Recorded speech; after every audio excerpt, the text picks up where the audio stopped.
किसी वन में मदोदकट नाम का सिंह निवास करता था। बाघ, कौआ और सियार ये तीन उसके नौकर थे। एक दिन उन्होंने एक ऐसे ऊंट को देखा जो अपने गिरोह से भटककर उनकी ओर आ गया था।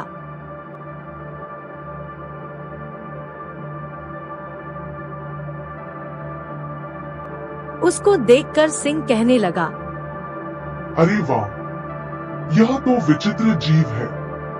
जाकर पता तो लगाओ कि यह वन्य प्राणी है अथवा कि ग्राम्य प्राणी। यह सुनकर कौआ बोला, स्वामी, यह ऊंट नाम का जीव ग्राम्य प्राणी है और आपका भोजन है। आप इसको मारकर खा जाइए।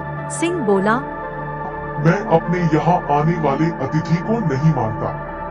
कहा गया है कि विश्वस्त और निर्भय होकर अपने घर आए शत्रु को भी नहीं मारना चाहिए।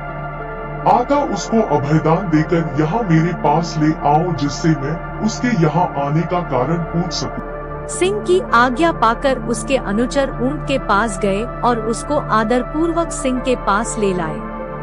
ऊंट ने सिंह को प्रणाम किया और बैठ गया। सिंह ने जब उसके वन में विचरने का कारण पूछा तो उसने अपना परिचय देते हुए बताया कि वह साथियों से बिछुड़कर भटक गया है। सिंह के कहने पर उस दिन से वह कथन नाम का ऊंट उनके साथ ही रहने लगा। उसके कुछ दिन बाद मदोदकट सिंह का किसी जंगली डायनासोर के साथ घमासान युद्ध हुआ। उस डायनासोर के मूसल के समान दांतों के प्रहार से सिंह अधमरा तो हो गया, किंतु किसी प्रकार जीवित रहा, पर वह चलने फिरने में अशक्त हो गया था। उसके अशक्त हो जाने से कौवे आदि उसके नौकर भूखे रहने लगे, क्योंकि सिंह जब शिकार करता था तो उसके नौकरों को उसमें से भोजन मिला करता था। अब सिंह शिकार करने में असमर्थ था। उनकी दुर्दशा देखकर सिंह बोला, किसी ऐसे जीव की खोज करो कि जिसको मैं इस अवस्था में भी मारकर तुम लोगों के भोजन की व्यवस्था कर सकूं। सिंह की आज्ञा पाकर वे चारों प्राणी हर तरफ शिकार की तलाश में घूमने निकले।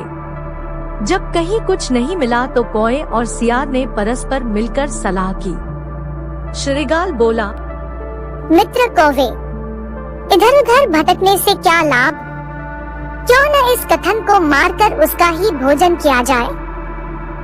सियार सिंह के पास गया और वहां पहुंचकर कहने लगा, स्वामी, हम सब ने मिलकर सारा वन छान मारा है, किंतु कहीं कोई ऐसा पशु नहीं मिला कि जिसको हम आपके समीप मारने के लिए ला पाते। अब भूख इतनी सता रही है कि हमारे लिए एक भी पग चलना कठिन हो गया है।